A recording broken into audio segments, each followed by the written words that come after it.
Good morning and welcome everyone. I'm Margaret Mueller. I'm the president and CEO of the Executives Club of Chicago.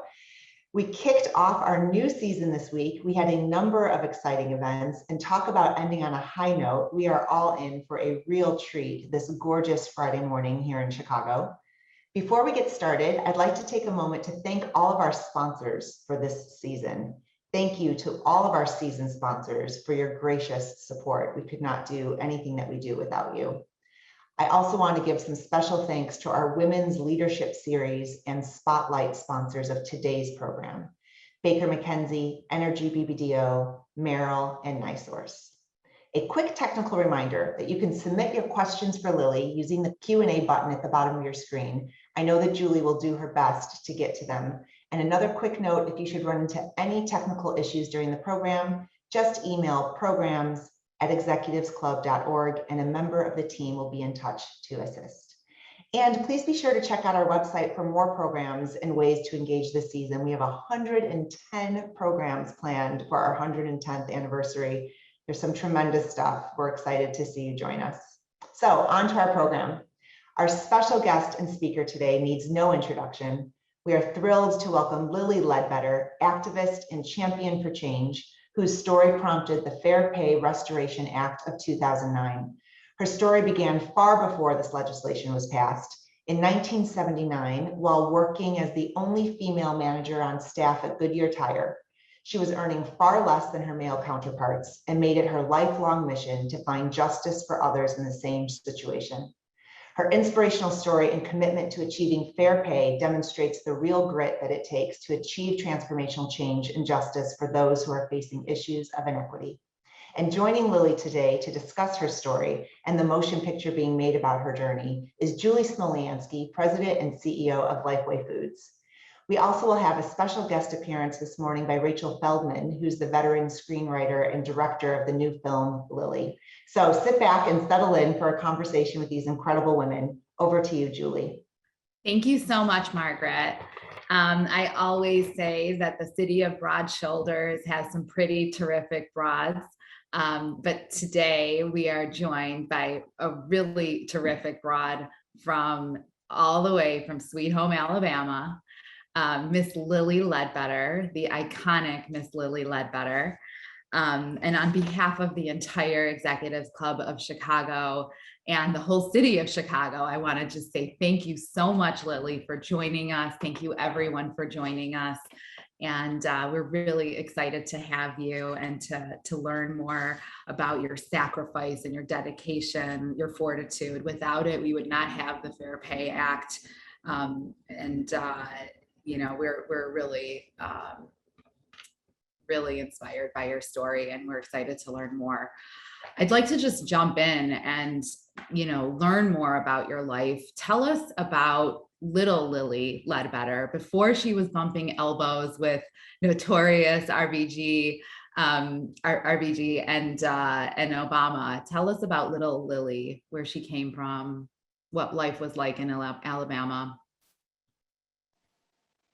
In Alabama, I grew up in one of the poorest sections of Alabama, and this is a long time ago because this was in the 50s, the late 40s and 50s when I was in school.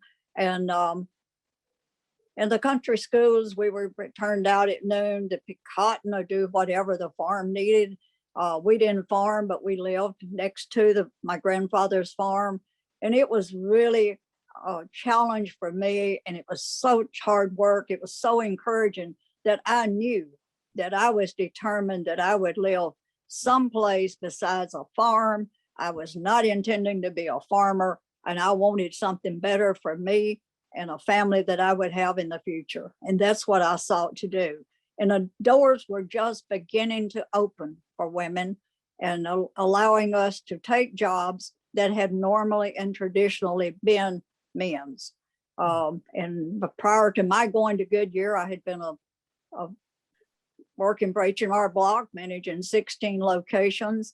And I had also been at Jacksonville State University, assistant to the financial aid director, awarding students money to keep them in school. So I had a good background But when Goodyear built the radio plant, I wanted to go there because I knew that that would give me an opportunity to expand and progress and be able to support my family in better financial needs that we had than I would if I stayed where I was at. Mhm. And when you started your work at Goodyear, you were the first, one of the first, if the first, to apply to Goodyear, the first female to apply to Goodyear. Was that scary? How did you, what gave you the courage to think that you should work at Goodyear? Well, I did my homework. I did a lot of questions with people that my friends and folks who I knew that worked there in the hard union jobs. I didn't want a union job. I wanted to stay in management, and that's what I applied for. And two, when they built the radio division in Gadsden, Alabama, to an old plant that had been built in 1929, that's what they said, that they would start expanding their employees and then open it up to women and minorities. So I had read the story in Business Magazine, and I wanted a job with Goodyear Gadsden, but I wanted it in the radio plant because I knew radial tires, based on my research, was the way of the future. Mm-hmm. So you spent almost 20 years of your life, your career at Goodyear. And if anyone wants a great read, Lilly's memoir, Grace and Grit, is absolutely phenomenal. It's I think some of the most heartbreaking pieces are the harassment, the descriptions of the harassment that you faced. Can you share a little bit about what the atmosphere was like for you at Goodyear, what the environment was like? Yes, when I went to work and I came off the training program after about 6 to 9 months, I was assigned to a production area in the radio division. And a lot of the men, and what most of the men had never worked with women in that capacity. And a lot of them would say, well, I'm not taking orders from a woman. I listened to one at home. I'm not listening to one here. But as I explained to them, I wasn't there to issue orders. I was there as a messenger and a go-between for them and the management upstairs. I would bring them their schedule. I would make sure they were paid properly and scheduled off, and we would run our schedule and put out a good quality safely with good housekeeping, and we would be successful. But if we messed up and we didn't meet the quota or to meet our needs of the factory that night, the next night we would do better, and we would work as a team because I believed in it. Some of the men would kid me and they said, you know, you'll get proposition. I said, well, I might be disappointed if I didn't. So they learned to accept me, and they saw that I would work because Goodyear had been working so many hours. The production was in such critical need all over the countries of the tires that we were making and producing in Gadsden, Alabama. So I worked a lot of overtime on union jobs. When the union people would turn down the overtime, if I could handle that job, I would accept the overtime and work overtime for extra money for my family. So they would see that I would work. I didn't mind a little grease on my hands or on my, and some of the jobs would not be set up properly, and I might not know that early on. So they would show me what I needed to do to keep my hands from cracking and bleeding. So it was an effort, and they realized that I would work. So I had a lot of respect from the union people, and I respected them. But at some of your coworkers, I mean, they threatened your life essentially. They did. They did. Yeah. In fact, when I went to work, the training manager introduced me with a person with a good track record, outstanding record, work history, varied interest in the background of work, and that to keep an eye on me because I was going places. Well, there were so few opportunities for promotion within a plant. So the men were other peers that had the same job that I did, just different shifts. They were so afraid that I would get preferential treatment and get ahead of them. And I think that's where most of the harassment came from, was from some of my peers getting people to handle that. One time I went out to the parking lot and I had about a gallon of tobacco spit poured all over my car and it draining down, and that will really damage a paint job. I had a screw put in the side of a tire one morning. I had a windshield cut out in 3 sections, just ready to fall out if I had moved my car. I had to call and get a windshield put in on spot because, and this all occurred in the parking lot. Then I had a car that I had bought with a few thousand miles on it. I go out one morning, I was on night shift. It took 25 years service to rate day shift, but that was fine. I was good with night shift. But I go out, I start my car, I drive back to Jacksonville, and then I drive to Birmingham. And when I get in my car at that doctor's office the next morning to come home, it wouldn't move. And what had happened, someone had rolled under my car in that parking lot in Gadsden and took the gear belt off. And the mechanic that fixed my car, he said he'd been a mechanic for 32 years and never seen that happen. And had that come off while I was on the interstate, I wouldn't be here. I'd be dead because I would have had a severe wreck at high speed. But those type things, and when that happened, that's when I really demanded with the superiors. I had been going to them that let me park my car inside the gate next to the guardhouse. And they finally relented and let me do that. But they would make light of it and make fun of it. Said I was just alarmist, but I knew what was happening. So you really endured so much because you believed that you were being fairly paid. You thought the sacrifice was worth it because you were contributing to your family, to your children's education. You really wanted to send your kids to college. You wanted a better life for your kids, and you endured all of this. What happened that caused you to start to fight for your pay, to take your case to the courts?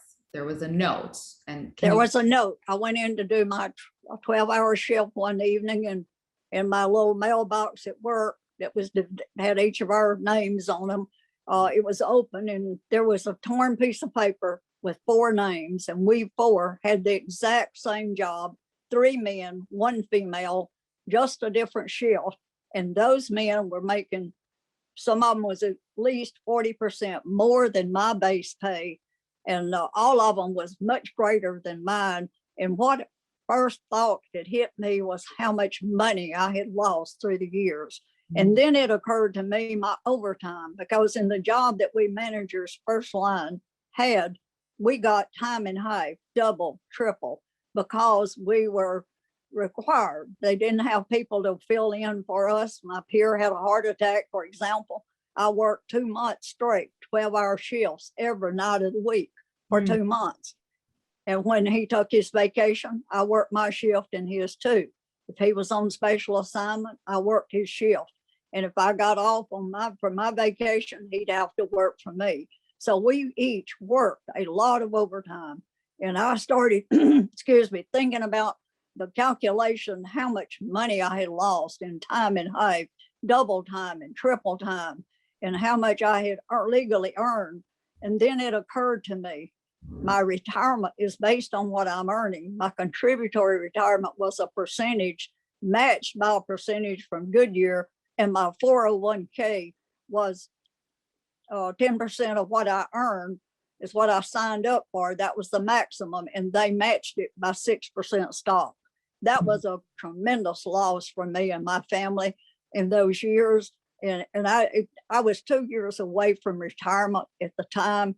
But I saw that note, and I hassled with it all night in my system. How will I get through this shift? Who gave me this note? How many people on the factory floor know what's happening in my life right now? What do they think about it? And what a joke I must be to these people. But I got home and I told my family that I must file a charge with the Equal Employment Commission unless they objected. And I said, if I start, we will be in this for 8 years, because I knew there would not be a quick solution or a quick fix. They would drag it out. but it actually took me 9 years from the date I filed the charge in early 1998. The lawsuit was filed in 1999. When I got an attorney, he took my case in 1999, but we still did not get to federal court until 2003. And the case was heard by a jury of 7 people, 5 men and 2 women. They came back that Friday afternoon with a verdict in my favor, $3.8 million. I wanted to shout, but I had been instructed by the attorneys, do not make an outward motion, don't make any sound, don't look at the judge, just look at the wall. And definitely not look at the Goodyear people. I wish I had now, because I do not remember how they looked at the time, but I just stared at the wall and I heard that foreman and that jury. He said, we find in the plaintiff's favor $3.8 million. And I just wanted to shout because they got it. It was proven beyond a shadow of a doubt. They said at trial that I was a poor performer, but Gadsden, Alabama, and the state of Alabama is an at-will state. All they ever had to do is tell me go home and not come back. But they didn't have anybody to put in my position. So I kept my job. I worked a lot of overtime. They was always calling me on holidays and weekends for other people's jobs because people didn't want to work. And I always took the overtime. I didn't know why at the time that I was having to do so much, but it was because my pay was so less. I didn't know when they gave out raises because when I went to work for Goodyear, they said, never discuss your pay. If you do, you will not work here. So no one ever discussed their raises or how much they made, nothing. You couldn't find out anything. And I didn't either, so I never talked about mine. But you never knew when the other people was getting raises compared to me. And I didn't know when I'd get one, if they got one and how much we were to get. It wasn't, like saying this year there'll be a 5% increase or 3%, nothing like that. Mm-hmm. So I never knew how I stood until that note came. Well, that must have been so validating for you to feel, see in black and white in writing that you were right. And, they had been essentially abusing you for all these years. But Goodyear appealed that case and it went all the way to the Supreme Court. And in a seething dissent, RBG read her dissent from the bench, which is almost never done.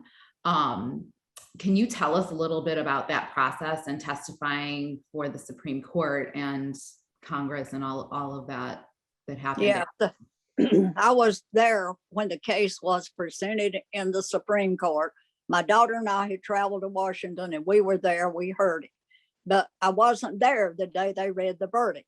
And my attorneys called and said, don't worry about the media, we'll handle them. And I thought about it, I didn't have any problem with the media. So when they started calling, and I wasn't embarrassed because I had a case that should have gone on through the Supreme Court like greased lightning, so to speak. But they changed the interpretation of the law when they made that ruling in the Ledbetter case. And that's what Justice Ginsburg said. She said, these people don't understand or care less what people go through. They don't stand around discussing their pay. And even if they knew it, they was making less, they might not be discrimination. But she challenged Congress. She said, the ball is in your court to change this back.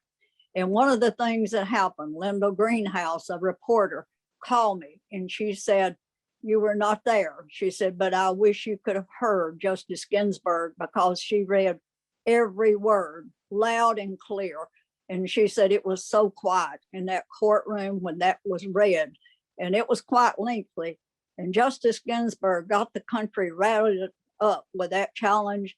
And Congress almost immediately started working on the bill. And then they called, Congressman George Miller called me and asked me if they could name the bill for Lilly Ledbetter. And I was just beyond, I just couldn't believe it. And I said, absolutely. And the media started calling NBC called first, and I said, come on up to 1206. CNN called all the newspaper reporters from coast to coast.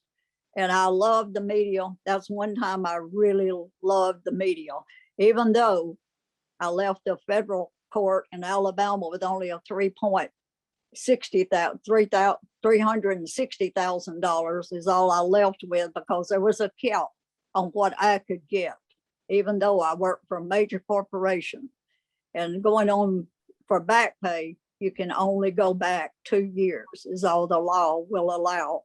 And there's really nothing, unless the jury sees how bad you've been mistreated, that they can come up with extra dollars to award a person for what they've lost and will lose in the future from retirement.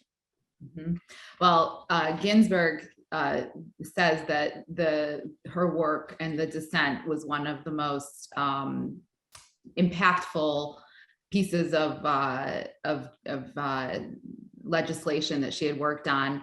And she even, I read that she framed a copy of the Lilly Ledbetter Fair Pay Act on the wall of her chambers. And she considers this work with you one of her greatest achievements. So I'm sure that is such an honor.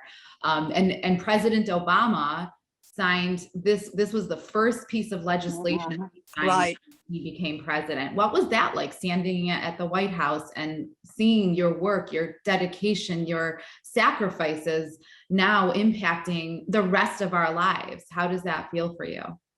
I looked out at the people there that day, and they were standing room only in that chamber when that bill was signed. And I just knew, and I looked down and watched him sign his name, and every stroke of the pens, when he'd change and get another one, I knew that that meant good things for all of the people that's out there in the workforce today and still working or will take a job, because that's what's so key and so important. And today the young people have computers and all kinds of research avenues that they can take to know what to expect when they apply with a company. And they can talk to people and they can understand, do I really want to work for this company? And there's so many out there that's offering so many programs and have increased the pay and the benefits and the offerings for women, until it's just so joyous for me to travel the country and hear these stories about what each individual got and how it changed their lives. And it meant a lot. And I never got, on one misleading point, a lot of people think that I got some money. I never got a dime. In fact, Congress tried to change it so I could get my Social Security increase based on the $60,000 I didn't get in back pay. They never got it passed. They tried to approach Goodyear about increasing my retirement based on that. They wouldn't budge either. They still say I was a poor performer. But in the testifying in Congress, which I testified twice in the House, twice in the Senate, and that's what one of the senators said, female senator said in one of my testimony experiences in Congress was, why did they keep her those years? She said, if I had a poor performer, I would get rid of them.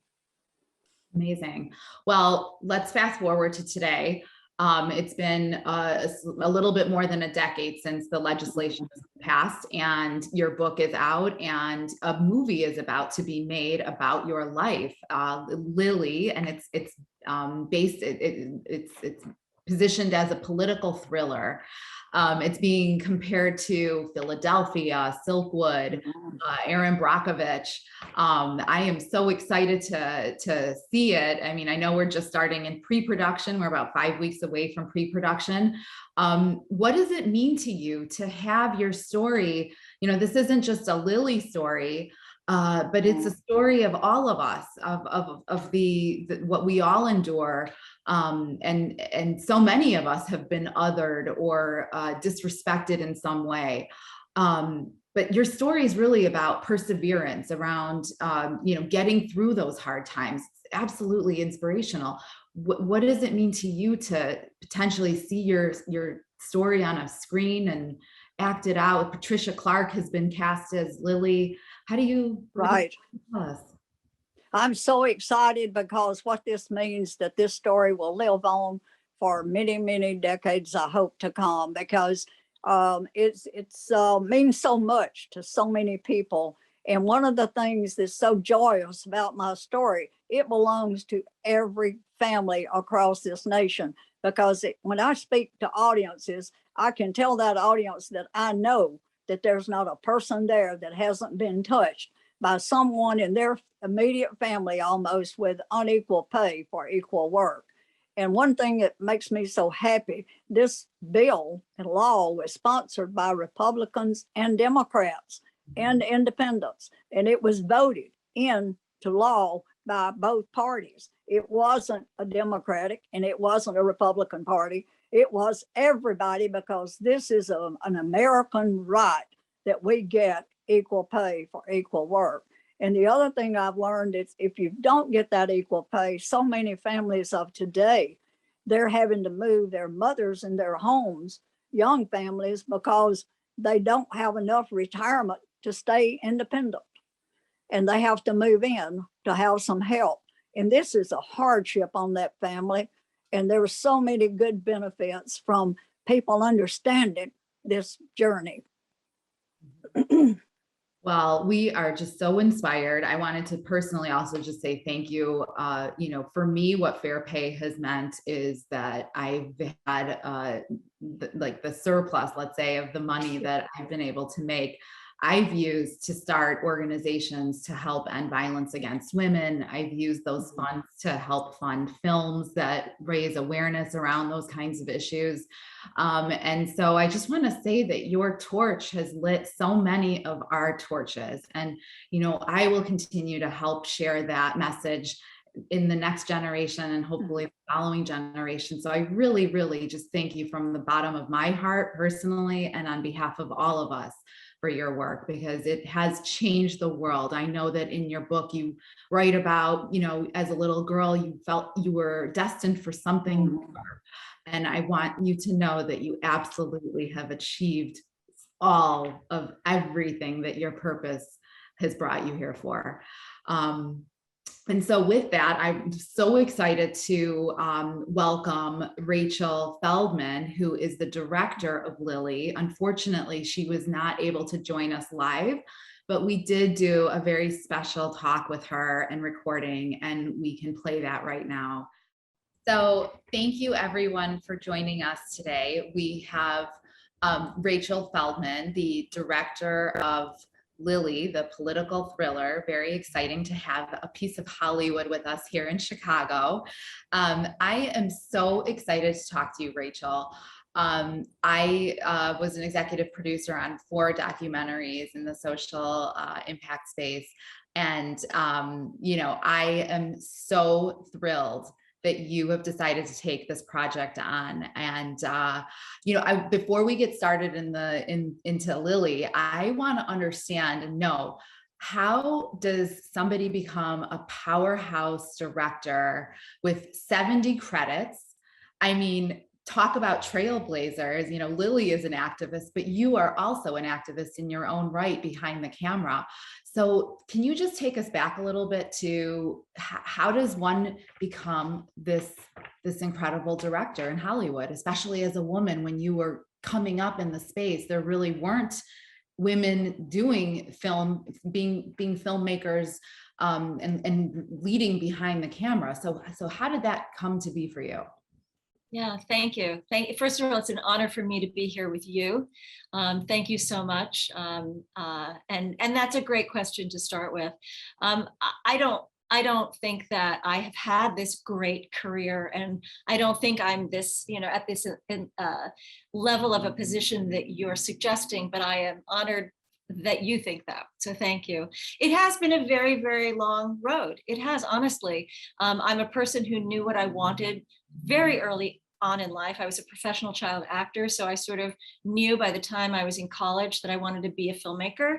And you're absolutely right. There were no models. I initially thought that I wanted to direct commercials, and I was working in the advertising space right out of college. And there were virtually no women directing commercials. And so because I didn't have any mentors to tell me that Hollywood was even harder than than advertising, I thought, okay, well, I can't direct commercials, so I guess I'll direct movies. So I went to film school and I got an MFA, and I made an award-winning short film that did very well for me. And I had my 15 minutes of fame as a young filmmaker. But it became so clear to me so quickly that as the young men that I had gone to film school with quickly were working and getting hired, and none of the young women in my class, none of us were doing well. And that went on for years and years and years. And quite frankly, most of the women in my class dropped out and went into other fields. But there were a few of us tenacious, idiotic ones who just stuck with the dream and pushed and pushed and pushed. And, it probably took 15 years for me to get my first real job. So that's very, very difficult. And I moved from New York to Los Angeles because, Hollywood is a factory. And if you want to be in a field, you go where the factory town is, right? That's where the widgets are made. And I was lucky enough after a couple of years of trying this way and that way to get hired as a television director. Stephen Bochco hired me to direct on Doogie Howser. And that was my first episode in television.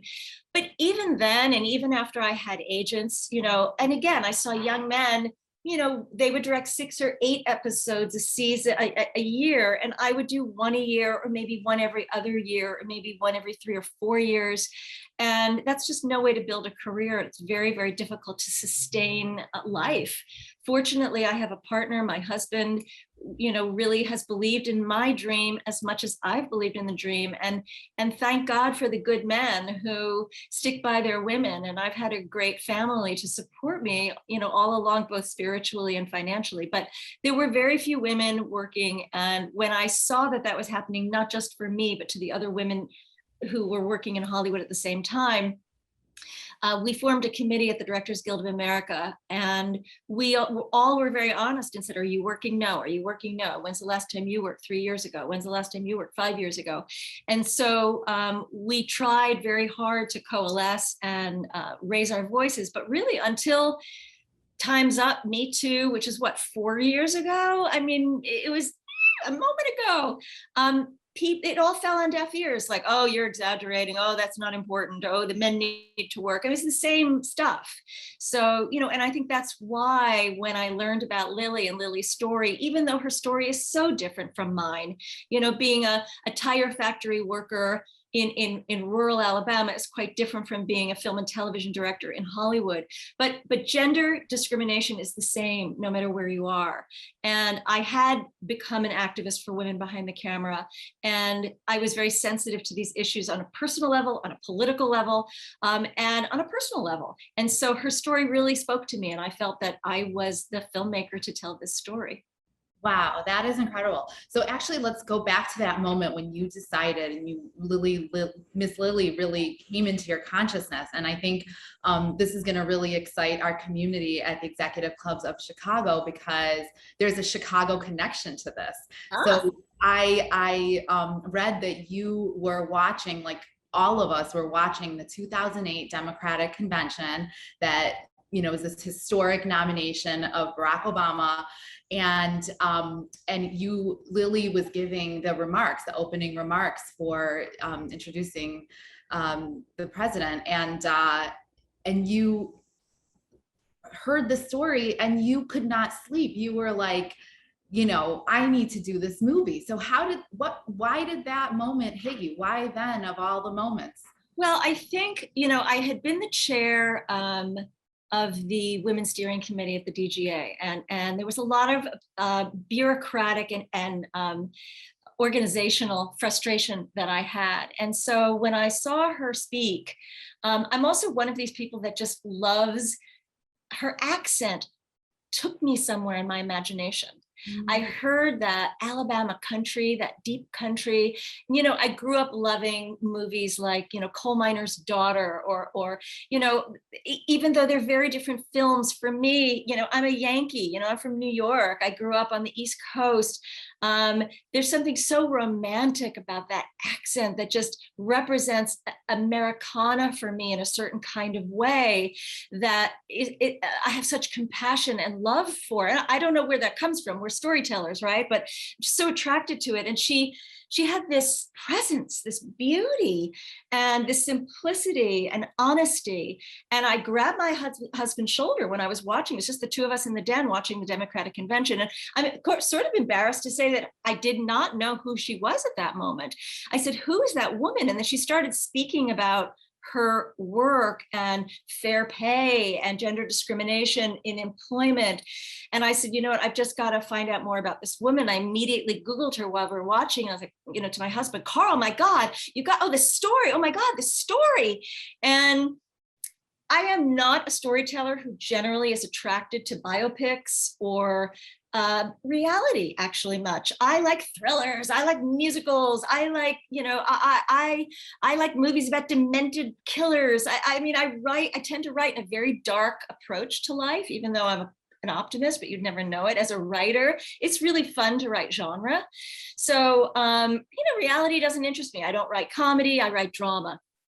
But I immediately saw that there was a way to turn this, like Erin Brockovich or like Norma Ray, these stories, or Silkwood, these stories about real people who did amazing things, and the dramatization, the adaptation that came out of that real life. And I just immediately saw it, and I called her the next day. I tracked her down, and I called her at home, and I told her, I said, "Hi, I'm a filmmaker, blah, blah, blah." And she said, "Oh, you have to talk to my lawyer." And okay, tell me your lawyer's name. And I called John Goldfarb, her lawyer, who's a very well-known, well-respected, famous civil rights attorney in Alabama and Birmingham. And he happened to have gone to film school, lo and behold.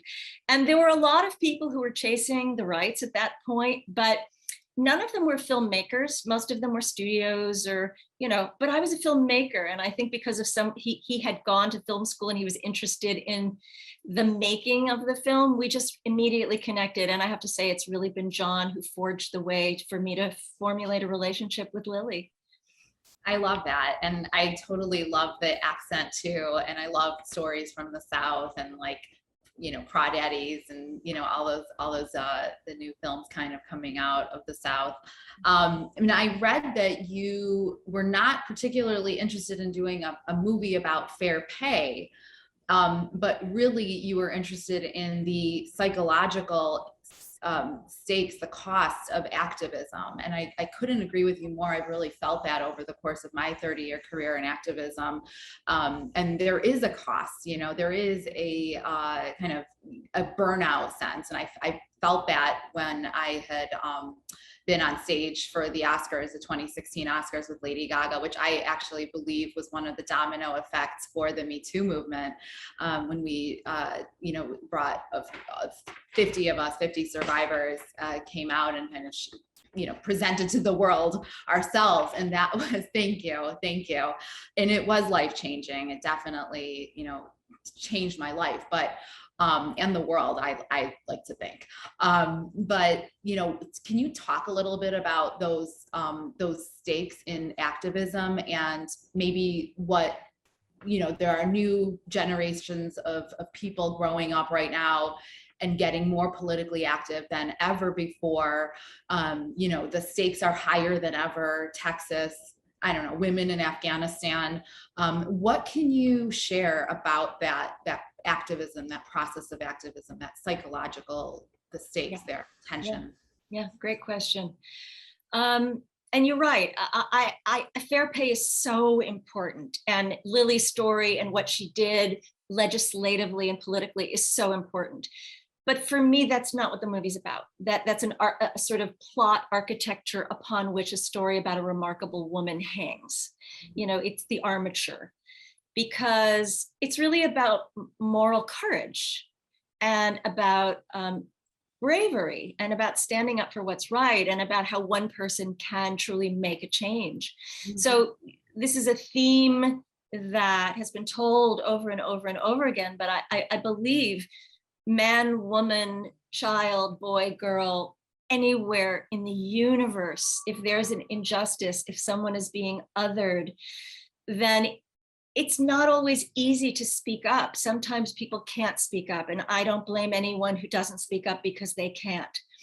But for some reason, this woman, even though there were so many ramifications that injured her and her family, she just stuck with it. She truly is the most remarkable woman who would not stop until people believed her, and that the force, she went as high as one can possibly go. This is just an incredible American story and global story, in that a young woman who was born on a farm without running water and electricity ends up changing a law in the highest halls of democracy.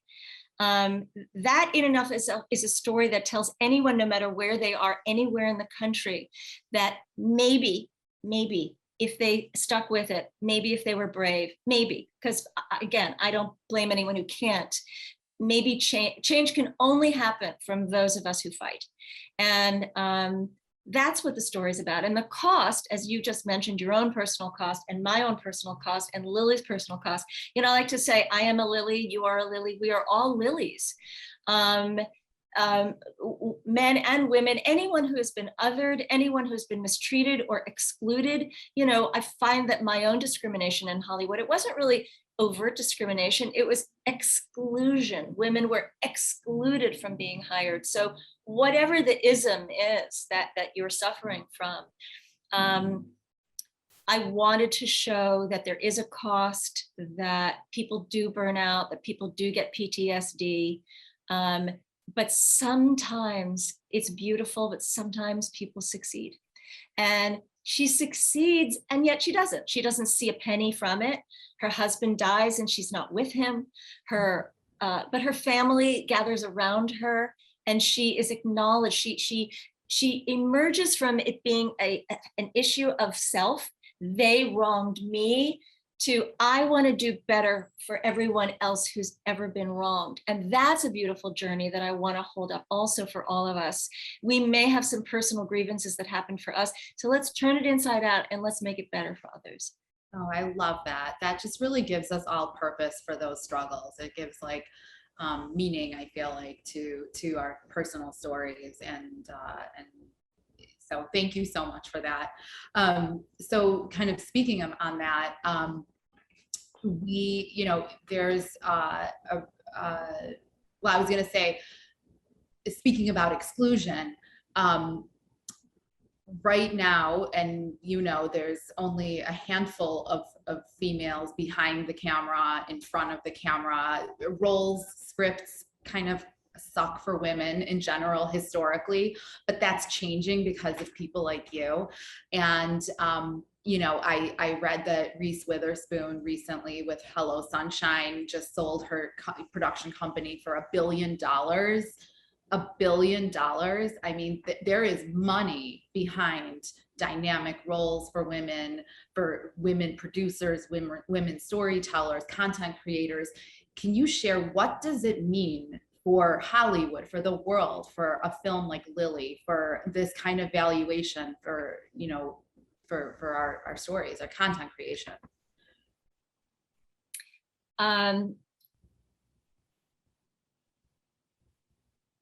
Things are changing in Hollywood. There are a lot more women directing in television than ever before. I've seen it just in the last 3 or 4 years, how things have markedly changed. That is extraordinary to see change in one's own lifetime. You know, usually, you know, we say for our daughters and our granddaughters. Well, no, for me and for you and for those women out there, change is happening for us right now. It's still a business. I think the women who are really doing well financially, you mentioned Reese Witherspoon, you know, the Shonda Rhimes, you know, Hollywood loves celebrity. It is still very, very difficult to get your foot in the door if you're not already a celebrity. That is just a fact. As a writer, as a director, as an actor, it's a fact. And that the structure of Hollywood, I believe, in and of itself needs to change so that we acknowledge people who come from everywhere, everyone has stories to tell. You know, there are great storytellers everywhere. You don't need to have come up in Hollywood. You don't need to be the daughter or the son or the husband or or have been an actor in order to be a producer. People are talented everywhere, in every little tiny town and city all over the world. And so I hope the next change that happens is that there's an openness, not just to gender, but to voices from everywhere. Yeah. Thank you. So with this film, with Lilly, this political thriller, you really hope to change hearts and minds and leave an impact on society. And I know that there's going to be an impact campaign and a lot of other things you have planned for the film besides the film. So can you talk a little bit about that? Yeah. Yeah, I mean, I'm a filmmaker, I'm a storyteller, so I believe that a powerful drama, a powerful story can affect hearts and minds in a way that almost no other kind of propaganda can do. You know, we love stories. Human beings love stories. And so when your heart goes out to a protagonist, a character that you're watching, you can't help but relate to that person and put yourself in those shoes. And so it's a shift in thinking that happens through storytelling that happens just organically and automatically. And so my hope for the movie Lilly is that when people are walking out of the movie theater, before they can catch their breaths, because it's a heartbreaking movie. And I hope that the hills and valleys and the roller coaster ride of euphoria and heartbreak and suspense really leave people sort of wiped out a little bit emotionally. But once they get back their grounding after watching the film, I think that they will absorb something that can affect a culture. And that's our hope, is that we can affect culture, we can affect society. And yes, we do have an impact campaign called And Rise that will be accompanying the film. And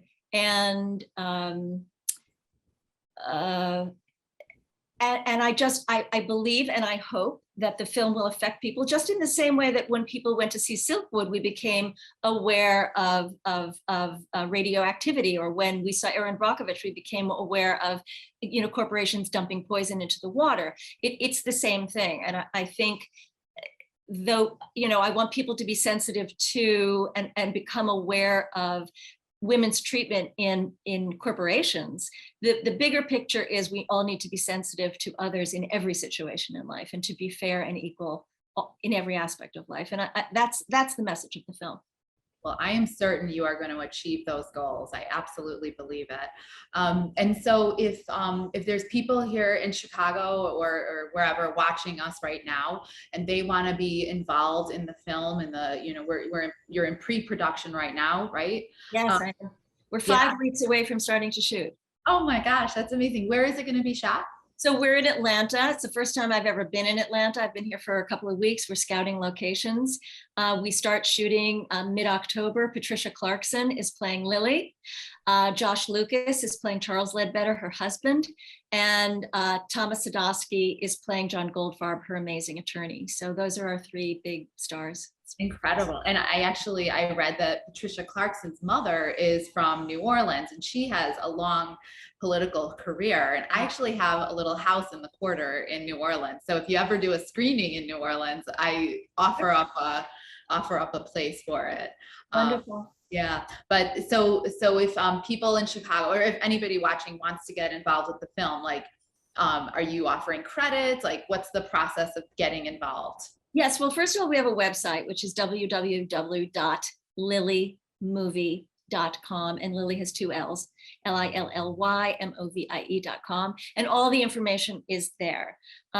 We have wonderful lead producer J. Todd Harris, who's produced over 50 feature films, including The Trial of the Chicago 7.